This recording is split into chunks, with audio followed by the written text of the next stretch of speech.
तो दोस्तों अब हम लोग बात करने वाले हैं प्रपोर्शन। रेशो तो हमने खत्म कर लिया और इतना इजी लग रहा होगा आपको रेशो खत्म करके, बड़ा सुकून मिल रहा होगा कि सर ऐसे फ्री के क्वेश्चन तो बड़े मजेदार है। प्रपोर्शन सर उससे भी ज्यादा इजी है। आप यकीन मानिए, प्रपोर्शन तो मतलब कहते हैं ना, छोटे छोटे से नन्हे नन्हे से बच्चे कर लेते हैं प्रपोर्शन को। तो शुरुआत करते हैं प्रपोर्शन के बारे में।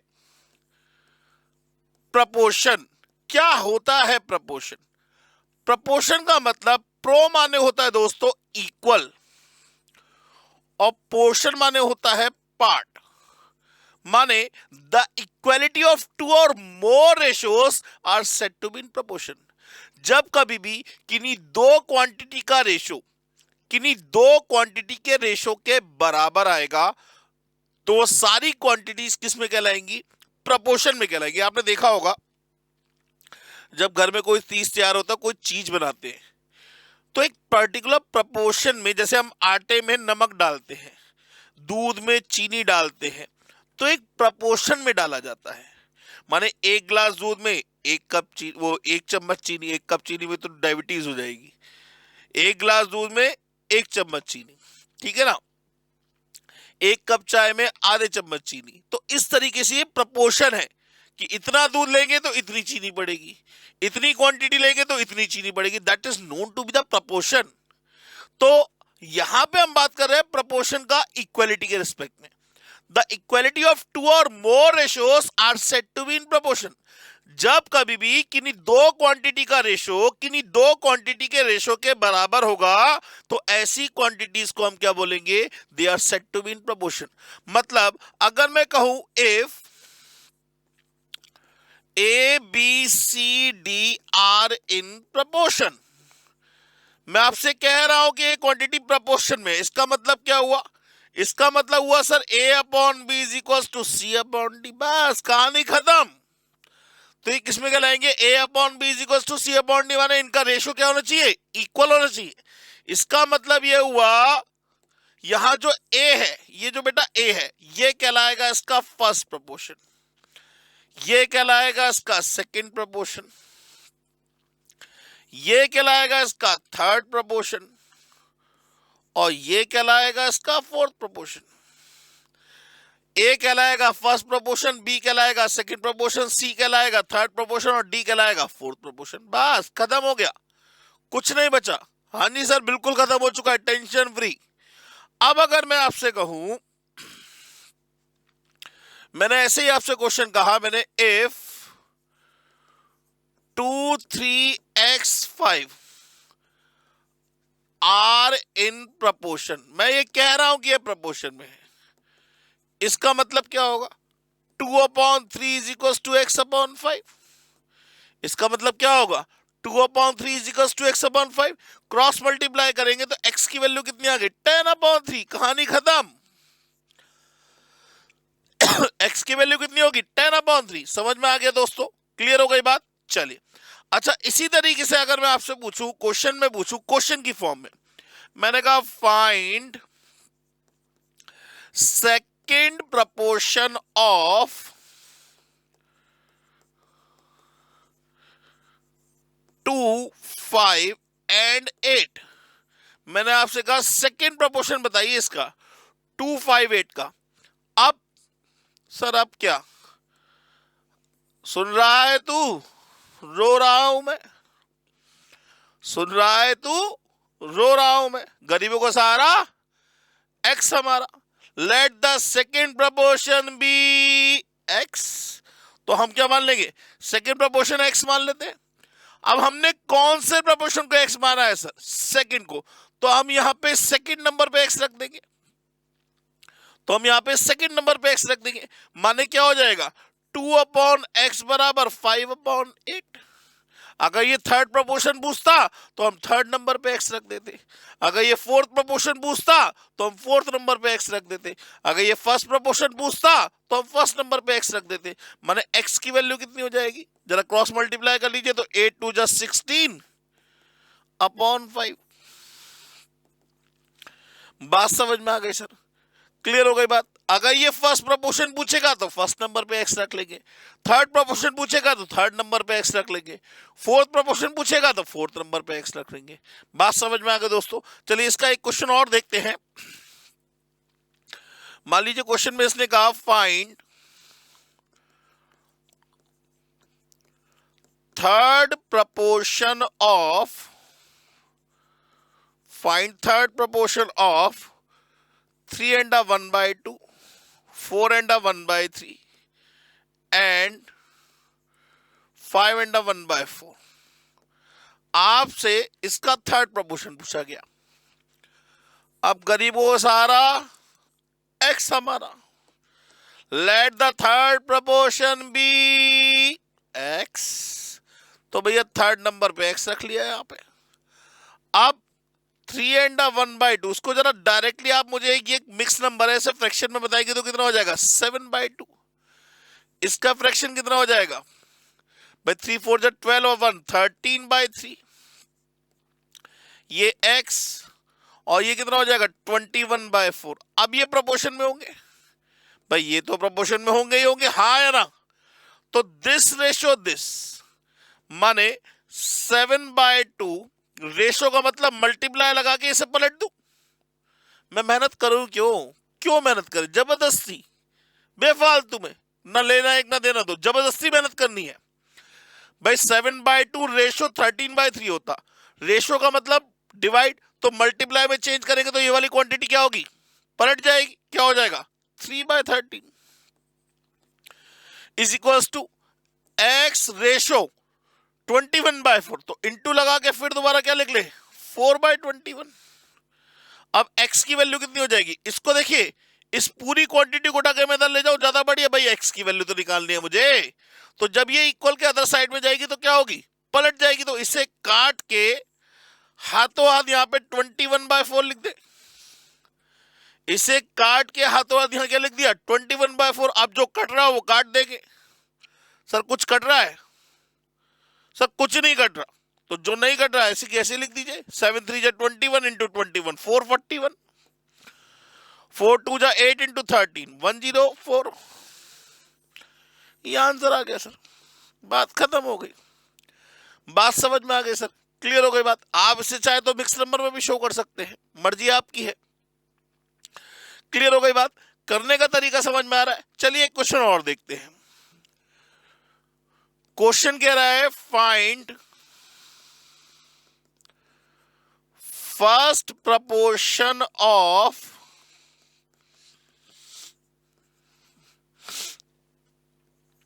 2x square y 3xy square and 12x square y square। Find first proportion of this, this and this। अब let the first proportion be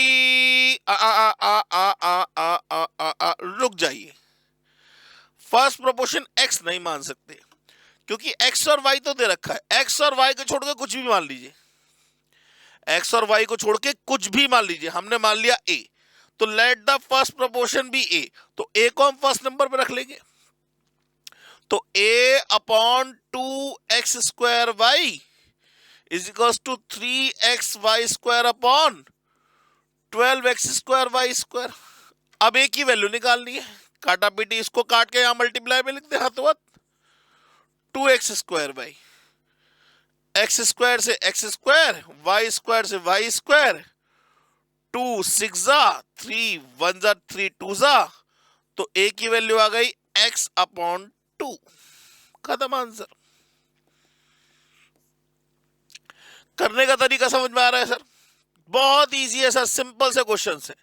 अच्छा, इसके बाद अगर मैं बात करूं, मैंने कहा if a comma b comma c are in proportion, ध्यान से सुनिएगा, मैंने कहा a b c प्रोपोर्शन में। आप कहेंगे सर ये ऐसा कैसे हो सकता है, बिल्कुल हो सकता है, तीन क्वांटिटी भी प्रोपोर्शन में हो सकती है, लेकिन इसका मतलब उसमें एक ना एक क्वांटिटी तो कॉमन होगी ही होगी। उसमें एक क्वांटिटी कॉमन तो होगी ही होगी। मतलब अगर तीन क्वांटिटी प्रपोर्शन में है तो a upon B is equal to b upon c. a upon B is equal to क्या होगा, b अपॉन सी। और इस टाइप के प्रपोर्शन को दोस्तों हम बोलते हैं कॉन्टिन्यू प्रपोर्शन। क्या बोलते हैं दोस्तों, कॉन्टिन्यू प्रपोर्शन। माने अगर सिर्फ प्रपोर्शन बोला है कायदे में, सिंपल लैंग्वेज, वैसे भाई अगर मैं देखो यहां पे सिर्फ ए बी सी प्रपोर्शन में बोल रहा हूं तो मुझे मजबूरी है कि इसे कॉन्टिन्यू प्रपोर्शन में लिखना ही पड़ेगा। लेकिन अगर कहीं कॉन्टिन्यू प्रपोर्शन बोला है तो आपको इसी वे में लिखना, मतलब एक ना एक क्वांटिटी को आपको कॉमन लेना पड़ेगा। भाई यहां पर ए जो होगा ये कहलाएगा फर्स्ट प्रपोर्शन, सी जो होगा वो कहलाएगा थर्ड प्रपोर्शन, लेकिन बी को हम चाहे तो सेकंड प्रपोर्शन बोलिए, चाहे हम इसे मीन प्रपोर्शन बोले। बात एक है, मीन का मतलब क्या हुआ, दोनों में कॉमन है। मीन का मतलब क्या हुआ, ये दोनों रेशो में क्या है, कॉमन है। बात समझ में आ गई या नहीं? तो अगर मैं कहूं, मैंने कहा if A comma B comma C comma d comma e comma f comma g comma H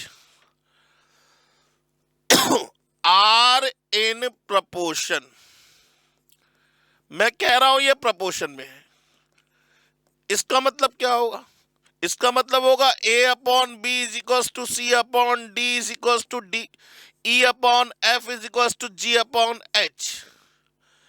ये हो गई बात, पहली बात तो ये हो गई। दूसरी बात, अगर मैं कहूं if A B C d e f g h are in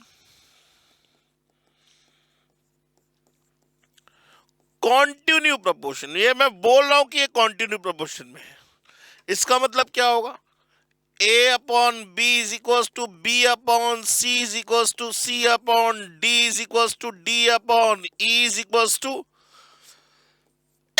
E upon F is equal to f upon g is equal to ji upon h is equal. बस अब जरा देखिए, आप कहेंगे सर इतना बड़ा लेंगे तो सर सिर्फ कोई से भी दो लेंगे तो कोई से भी दो, अगर ये दोनों लेते हैं तो यहां बी मीन प्रपोर्शन कहलाएगा, ये दोनों लेंगे तो यहां सी मीन प्रपोर्शन कहलाएगा। और अगर आपने A upon B is equal to C upon D किया तो ये सिंपल प्रपोर्शन हो गया। आप सिर्फ दो ही रेशो को इक्वल रख सकते हैं। भाई चारों को एक साथ कैसे रखोगे आप, बात समझ में आ गई या नहीं आई, क्लियर हो गई बात। भाई मैंने इसमें ये चार लिए तो ये फर्स्ट, ये सेकंड, ये थर्ड, ये फोर्थ। लेकिन अगर मैं इन चारों को लेता हूं तो ये फर्स्ट, ये सेकंड, ये थर्ड और ये फोर्थ। नहीं आई बात समझ में?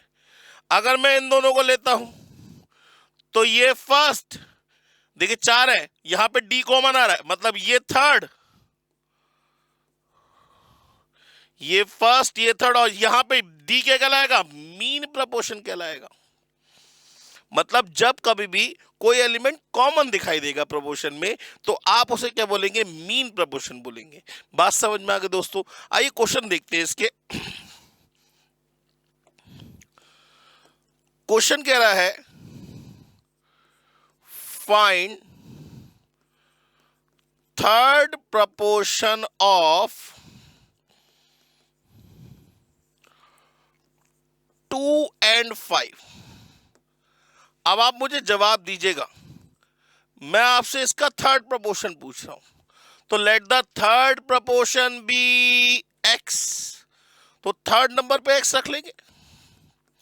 अब आप बताइए तीन क्वांटिटी प्रपोर्शन में कब हो सकती है, तीन क्वांटिटी प्रपोर्शन में कब हो सकती है, जब वो एक कॉन्टिन्यू प्रपोर्शन में हो। माने 2 upon 5 is equal to 5 upon x के होगा, 2 upon 5 is equal to 5 upon x के होगा। तो क्रॉस मल्टीप्लाई करेंगे तो एक्स की वैल्यू कितनी आ गई, 25 अपॉन 2। ठीक है ना?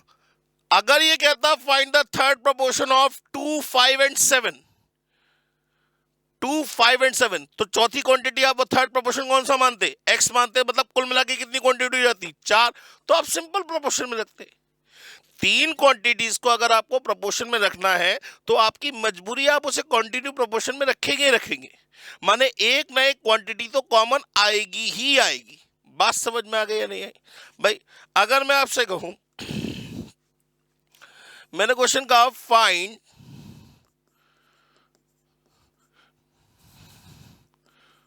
Find mean proportion of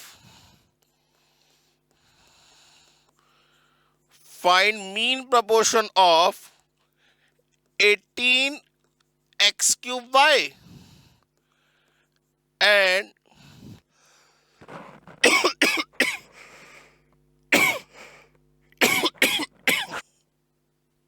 18x cube y and ये हो जाएगा आपका, मान लेते हैं 54x y क्यूब। ठीक है ना, 54x y क्यूब, 54 की जगह कुछ और ले लेते हैं, 8 ले लेते हैं, 8x y क्यूब। ठीक है ना, इसका मैंने आपसे मीन प्रपोर्शन पूछा है।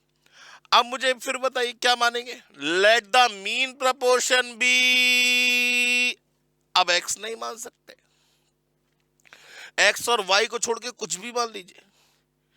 ठीक है ना, क्योंकि x और y अगर आप ले लेंगे तो कट जाएगा। बात समझ में आ रही है नहीं आ रही है? तो हम मीन प्रपोर्शन कुछ और मान लेते हैं, बताइए क्या मान ले? Let the mean proportion be z मान लेते हैं। तो मीन कह रहा है भाई एक क्वांटिटी है दूसरी है, और मीन तो खुद ही कह रहा है, तो बीच में z आएगा, माने a B c are in proportion. अब ए बी सी प्रपोर्शन में कब होंगे? जब a upon B is equal to क्या होगा? b अपॉन सी होगा।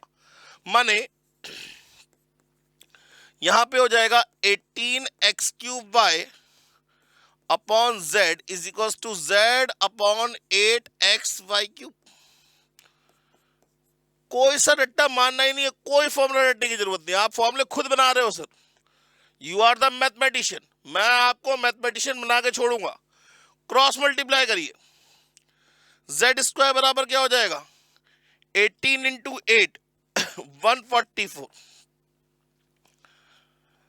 ये x की पावर 4 और ये y की पावर 4, तो z की वैल्यू कितनी आ गई?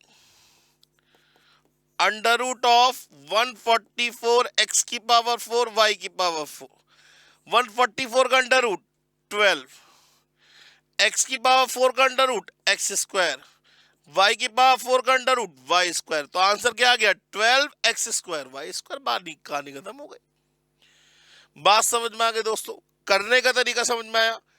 कोई फॉर्मूला नहीं बनाना सर, जो प्रपोर्शन पूछेगा उसकी जगह है।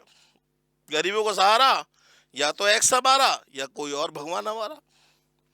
x मान लो, y मान लो, z मान लो, a मान लो, b मान लो, अल्फा मान लो, बीटा मान लो, कुछ भी मान लो, मानना ही तो है, उसकी वैल्यू तो निकाल के दिखाओगे आप। बात समझ में आ गई? अब क्वेश्चन कह रहा है सर, क्वेश्चन कह रहा है what quantity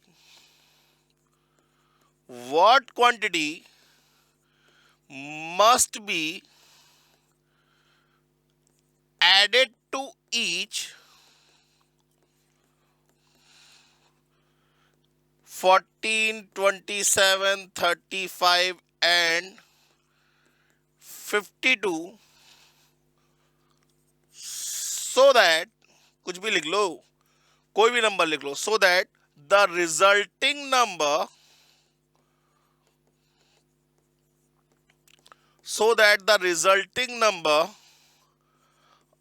are in proportion. बेटा जी एक बात बताऊं, हालांकि इस क्वेश्चन को हम चाहे तो ऑप्शन से भी कर सकते हैं। भाई ऑप्शन में वैल्यू दे रखी होगी आपको a B C d, value put करके देख लीजिए किसको ऐड करने पे हर एक में एक प्रपोर्शन बन जाए, माने दोनों रेशियोज क्या आ जाए, इनका और इनका रेशियो और इनका रेशियो क्या आ जाए, इक्वल आ जाए। जरा पहले डायरेक्ट चेक करिए क्या इन दोनों का रेशियो सेम आ रहा है? ये आ रहा है 14:27, नहीं कटेगा कुछ। ये कितना आ रहा है? 35:52, ये किसकी टेबल से कट जाएगा सर? ये भी नहीं कटेगा, माने डायरेक्टली तो ये रेशियो में नहीं है। तो कह रहा है what quantity must be added to each. Let the quantity be added, गरीबों का सहारा एक्स हमारा। हाँ जी मेरे दोस्तों, क्या आएगा जरा जल्दी से बताइए, हम सब में क्या ऐड करें, एक्स, तो 14 plus x upon 27 plus x is equals to 35 plus x upon 52 plus x. अरे मेरे मालिक लोग ठीक है, क्रॉस मल्टीप्लाई करके एक्स की वैल्यू निकालेंगे, चाहे आप इसे ऑप्शन से कर लीजिए वो ज्यादा बेहतर रहेगा। बात समझ में आ गई। फिल इन द ब्लैंक्स में भी क्वेश्चन आ सकता है, what dash quantity must be added to this so that the resulting number are in proportion. तो उसमें डैश का मतलब ऑप्शन तो दे ही रखे होंगे आपको। क्लियर हो गई बात। अब जरा इसको अगर हम सॉल्व करना है, 3 स्टेप से ऊपर में आंसर नहीं आना चाहिए। जरा ध्यान से देखिएगा, अगर मैं इनको क्रॉस मल्टीप्लाई करूंगा, ध्यान से देखिएगा, इसको और इसको क्रॉस मल्टीप्लाई करूंगा तो x into x x square,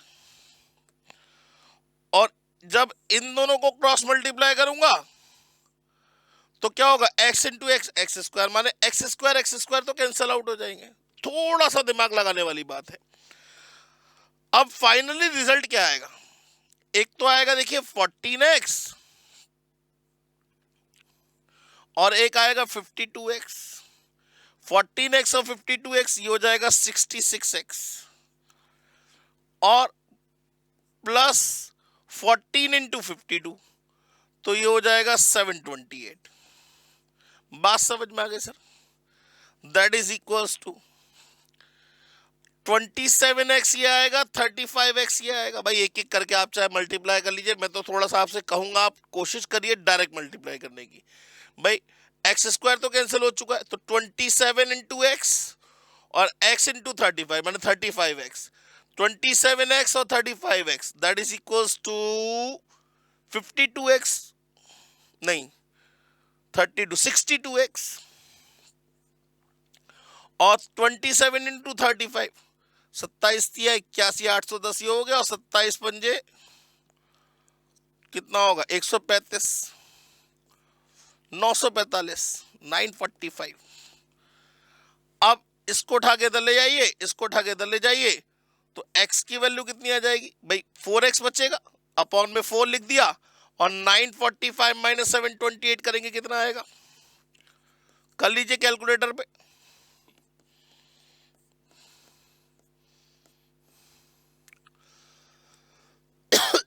117, तो आंसर कितना आ गया 117 अपॉन 4। क्लियर हो गई बात, करने का तरीका समझ में आ रहा है दोस्तों। तो अगर यहां एडेड का आएगा तो ऐड करेंगे, सब्ट्रैक्टेड का आएगा तो सब्ट्रैक्ट करेंगे। बात समझ में आ गई दोस्तों, क्लियर हो गई बात। अच्छा, इसके बाद हम बात करते हैं प्रोपोर्शन के अंदर प्रॉपर्टीज ऑफ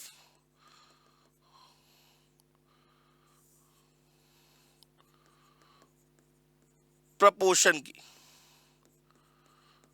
प्रपोर्शन की प्रॉपर्टीज की बात करते हैं, प्रॉपर्टीज ऑफ प्रपोर्शन। अब प्रपोर्शन की प्रॉपर्टी का मतलब क्या है भाई, प्रपोर्शन का मतलब क्या है, जब कभी भी दो या दो से ज्यादा क्वांटिटी का रेशो, दो क्वांटिटी का रेशो किसी दो क्वांटिटी के रेशो के बराबर आता है तो वो सारी क्वांटिटीज किस में कहलाती है, प्रपोर्शन में कहलाती है। तो इनकी प्रॉपर्टी क्या, माने इससे हमें क्या क्या फायदे हो सकते हैं उसकी बात करते हैं।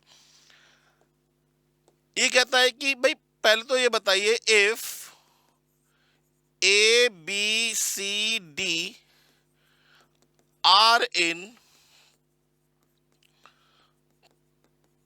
प्रपोर्शन, अगर A B C D proportion में होंगे तो क्या होगा, देन होगा भाई A upon B is equal to C upon D. भाई एक ही चीज को बार बार लिखते हुए बोरियत सी होने लगती है कि भाई ए अपॉन बी बराबर क्या होगा, सी अपॉन डी।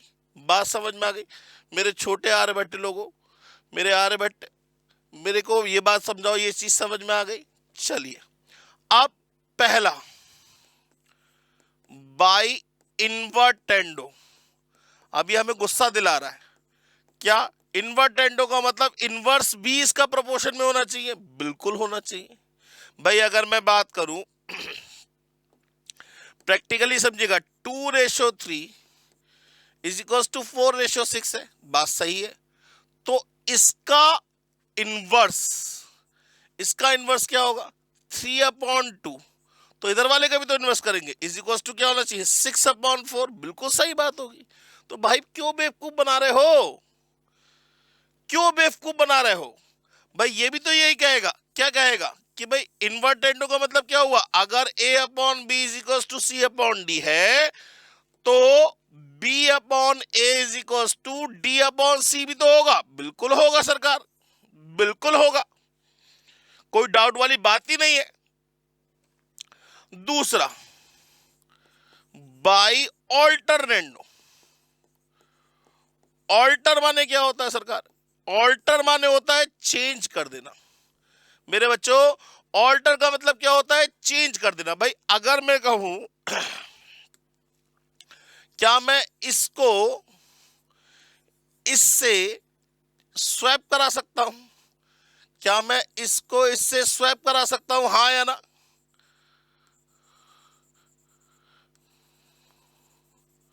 बात समझ में आ गई तो स्वैपिंग करा दीजिए, क्या मिलेगा हमें ए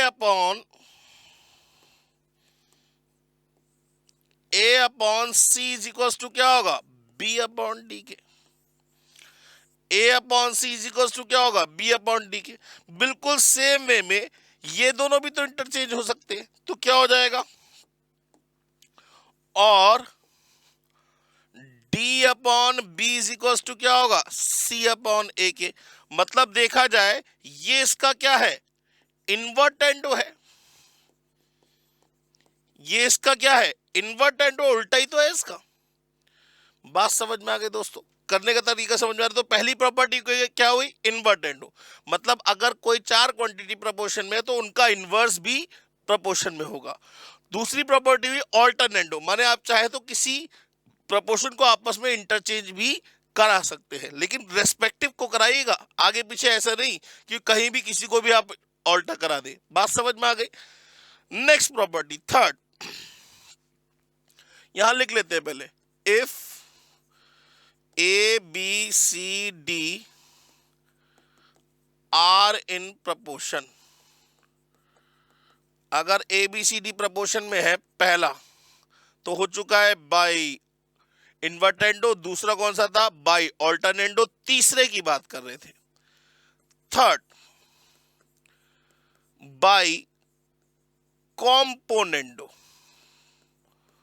बेटा कॉम्पोनेंडो का मतलब होता है एडिशन से, कॉम्पोनेंटो का मतलब होता है एडिशन से। मतलब क्या है भाई, A upon B is equal to C upon D है। माने अगर इसमें हम कोई रेस्पेक्टिव यूनिट ऐड करें बोथ साइड, कोई भी रेस्पेक्टिव यूनिट, चाहे वो +1 हो, चाहे वो +2 हो, चाहे वो +3 हो, चाहे वो +4 हो, किसी भी रेस्पेक्टिव यूनिट को ऐड करेंगे तब भी प्रोपोर्शन सेम होना चाहिए। भाई अगर मैं कहूं 1:2 इज इक्वल टू 2:4, बिल्कुल सही बात है। अगर मैं दोनों में 5-5 क्वांटिटी जोड़ दूंगा तब भी तो रेशो सेम रहना चाहिए, बिल्कुल सेम रहेगा sir. That is the meaning of componendo. माने आपने कोई चीज कंपाउंड कर दी, इसके साथ में कोई चीज ऐड कर दी। तो हम अभी क्वांटिटी 5 की जगह हमें +1 ले लिया, माने यहां +1 ऐड किया और यहां पे भी +1 ऐड किया। तो अब देखिए जरा, मुझे यहां एलसीएम लेना पड़ेगा और यहां पे भी एलसीएम लेना पड़ेगा। यहां एलसीएम आएगा बी तो ये हो जाएगा a प्लस बी, यहां एलसीएम आएगा डी तो ये हो जाएगा c प्लस डी। माने a plus B upon B is equal to C plus D upon D के होगा। a plus B upon B is equal to C plus D upon D के होगा। That is known to be the component. Next fourth by dividendo. Dividendo का मतलब अगर आप कोई चीज कम करेंगे तब भी रेशो प्रपोर्शन क्या होना चाहिए, सेम होना चाहिए। माने यहां पे +1 की जगह क्या करें, अगर -1 करें तब भी सेम आना चाहिए, बिल्कुल सेम आएगा। माने अगर यहां पे हम प्लस की जगह -1 करते हैं बोथ साइड, तब भी एलसीएम लेना पड़ेगा। लेना पड़ेगा या नहीं लेना पड़ेगा, बिल्कुल एलसीएम लेना पड़ेगा। एलसीएम कितना आएगा, बी आएगा। ये आ जाएगा a minus B upon B is equal to C minus D upon D के। यहां रख देते a minus B upon B is equal to C minus D upon D के। बात समझ में आ गई दोस्तों। तो पहली प्रॉपर्टी क्या थी प्रपोर्शन की? पहली थी इनवर्टेंडो की, माने इसका अगर कोई चार क्वांटिटी प्रपोर्शन में है तो उसका इनवर्स भी क्या होना चाहिए? प्रपोर्शन में होना चाहिए। दूसरी क्या थी? ऑल्टरनेंडो की, माने आप चाहे तो एक रेस्पेक्टिव प्रपोर्शन को जो कि आपस में इंटरचेंज हो सकते हैं उन्हें आप इंटरचेंज करा सकते हैं। तीसरी प्रॉपर्टी क्या है? कॉम्पोनेंडो, माने अगर कोई चार क्वांटिटी प्रपोर्शन में है, अगर कोई पर्टिकुलर क्वांटिटी बोथ साइड जोड़ी जाएगी तब भी वो किस में रहेंगी? प्रपोर्शन में ही रहेंगी, ठीक है ना। और बाई डिविडेंडो में माइनस कर दिया। अब fifth, by componendo and dividendo, अब इन दोनों को मिक्स कर दिया। कॉम्पोनेंडो एंड डिविडेंडो, इन दोनों को हमने क्या कर दिया? मिक्स कर दिया। तो इन दोनों को अगर डिवाइड करें, दिस डिवाइड बाय दिस करें तो बी से बी कैंसिल आउट हो जाएगा और यहां पे डी से डी कैंसिल आउट हो जाएगा। मतलब क्या आ जाएगा? A plus B upon A minus B is equal to C plus D upon C minus D. A plus B upon A minus B is equal to C plus D upon C minus D के। यही अगर dividendo and componendo कहते तो A minus B upon A plus B is equal to C minus D upon C plus D. माने componendo कह रहे हैं तो प्लस वाला ऊपर आएगा और डिविडेंडो पहले कह रहे हैं तो माइनस वाला ऊपर पहले आएगा। बात समझ में आ गई या नहीं? आप किसी को किसी से डिवाइड करो कोई फर्क नहीं पड़ता, प्रपोर्शन सेम होना चाहिए बस। क्लियर हो गई बात? चलिए सिक्स की बात करते हैं। फिर लिख लेते हैं यहां पे if A comma B comma C comma D are in proportion. अगर A B C D proportion में होंगे तो क्या होगा? तो होगा sir A upon B is equal to C upon D के होगा। तो ए अपॉन बी किसके बराबर होगा? सी अपॉन डी के बराबर होगा। सिक्स्थ, बाई भाई पहली प्रॉपर्टी क्या थी? पहली प्रॉपर्टी थी इनवर्टेंडो, माने इनवर्स सेम होना चाहिए, इनवर्स में भी क्या होना चाहिए? प्रपोर्शन होना चाहिए। दूसरी थी ऑल्टरनेंडो, माने आप कोई दो रेस्पेक्टिव प्रपोर्शन को आपस में इंटरचेंज कर सकते हैं। तीसरी क्या थी? कॉम्पोनेंडो, माने प्लस वन करने पे प्रपोर्शन क्या होना चाहिए? सेम होना चाहिए। डिविडेंडो, डिविडेंडो में माइनस वन करने पे क्या होना चाहिए? प्रपोर्शन सेम होना चाहिए। फिर तक कॉम्पोनेंडो एंड डिविडेंडो हमने दोनों को मिक्स कर दिया था, माने A plus B upon A minus B is equal to C plus D upon C minus D के होना चाहिए।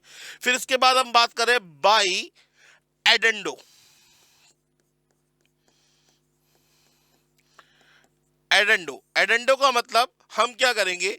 ये कहता है कि a upon B is equal to C upon D है ना, तो that is equal to a plus c upon b plus d के होगा। चाहे तो चेक कर लीजिए कोई भी प्रोपोर्शन की बात करें भाई। जैसे अगर मैंने कहा जरा ध्यान से देखिएगा 2 upon 3 is equal to 4 upon 6, सही है ना।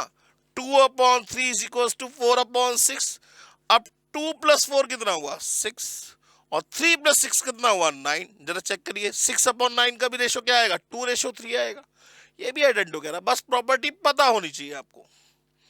बात समझ में आ गई दोस्तों? चलिए अब इसके बाद लास्ट प्रॉपर्टी की बात करते हैं, सेवेंथ, बाई सब्ट्राहेंडो।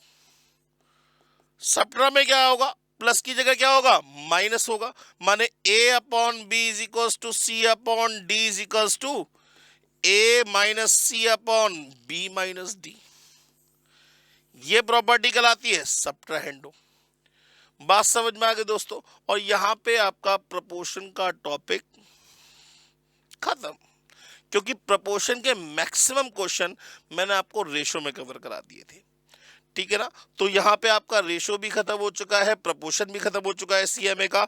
अब सीएमए में फर्स्ट चैप्टर में एक टॉपिक और रह गया जिसका नाम क्या है? हाँ हाँ हाँ हाँ हाँ हाँ हाँ, वेरिएशन। वो हम लोग अभी बात करते हैं वेरिएशन के बारे में। आपने रेशो खत्म कर लिया हो और प्रपोर्शन खत्म कर लिया हो तो रेशो और प्रपोर्शन के क्वेश्चंस को आप बिल्कुल आसानी से कर सकते हैं विदाउट एनी शॉर्ट ट्रिक, क्योंकि आप मेरे छोटे छोटे से आर्यभट्ट हो, ठीक है ना। न्यूटन भी है इसके अंदर, आर्यभट्ट भी है, जीरो भी है। Zero is a main number sir, तो टेंशन मत लीजिएगा, बिल्कुल भी दिमाग खोल के आराम से क्वेश्चन करिएगा, बिल्कुल टेंशन लेने की जरूरत नहीं, कोई शॉर्ट ट्रिक नहीं है, कोई फॉर्मूला नहीं है, दिमाग चलाएंगे, क्वेश्चंस करेंगे। बात समझ में आ गई? फटाफट से प्रोपोर्शन को नोट करके क्वेश्चंस करना शुरू करिएगा और फिर हम लोग बात करेंगे वेरिएशन के टॉपिक के बारे में। Mayank sir, who was very supportive throughout the journey. He teaches you on the basis of real life based examples which are very, very easy and unforgettable, and his teaching skills are very simple and very innovative, so you would remember it after 10 years also. ये share करना चाहती हूँ, अगर आपको भी math में डर लगता है, आपके भी फॉर्मूले याद नहीं होते हैं या मैथ से रिलेटेड कुछ भी प्रॉब्लम होती है, then how you can overcome your fear of math. I would like to give you advice कि आप एक बार मयंक अग्रवाल सर से पढ़ के देखें। अभी मैं फाउंडेशन में हूँ, मैंने अभी उनसे ही पढ़ाई कर रहे हैं और उन्होंने आज तक हमें कभी फार्मूला रटना नहीं सिखाया। हमारे सारे आंसर 3 लाइन के अंदर में हमारे आ जाते हैं। I am Vishesh Sharma, a student of Mayank Agarwal sir. I am feeling short of words to express the hard work being put by the sir in teaching us. The way he teaches has left me astonished. The way he interacts with the class is interesting. It makes you understand the concepts. He never puts emphasis on the formulas. He always says that do not learn the formulas, just understand them. And I never learned any formulas, I just understand them. I always thought that maths was my weak point. I will never able to clear it. But by listening to all the advices sir had, I was able to clear it with flying numbers and a very good percentage in overall. It was all due to Mayank sir that I was able to score good in maths. Hi, I'm Jyoti and I'm pursuing CA professional course. जैसा कि आप सब जानते हैं, maths में बहुत लंबी calculations होती हैं और बहुत बच्चों को इससे डर भी लगता है। But now I have a solution, Mayank sir. Mayank sir बहुत लंबी कैलकुलेशंस को बहुत इजी वे में करना सिखाते हैं। और Hello everyone, I am Kritika Tanwar and I am a CA student. I would like to share one thing with you all. अगर आप लोगों को मैथ से डर लगता है, अगर आपको फॉर्मूलेज याद नहीं होते, अगर आप टाइम पे अपने क्वेश्चन सॉल्व नहीं कर पाते मैथ्स के, सो आपके इन सब प्रॉब्लम्स के लिए I have one solution, that is Mayank sir. Mayank sir हमारे मैथ्स के टीचर हैं।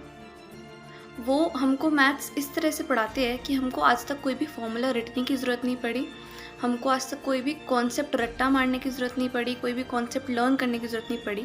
हमको आज तक सर ने जितने भी टॉपिक्स कराए हैं बिना किसी फॉर्मूला के कराए हैं, सारे प्रैक्टिकल एग्जांपल दे दे के प्रैक्टिकली हमको कॉन्सेप्ट बताया है, जिससे हमें कॉन्सेप्ट आज तक विद कमांड अच्छे से याद है। हमको आज तक कोई भी फॉर्मूला नहीं कराया और साथ ही साथ सर ने हमको टाइम मैनेजमेंट भी सिखाई है कि हमको एक क्वेश्चन कितने टाइम में और कितने स्टेप्स में करना है।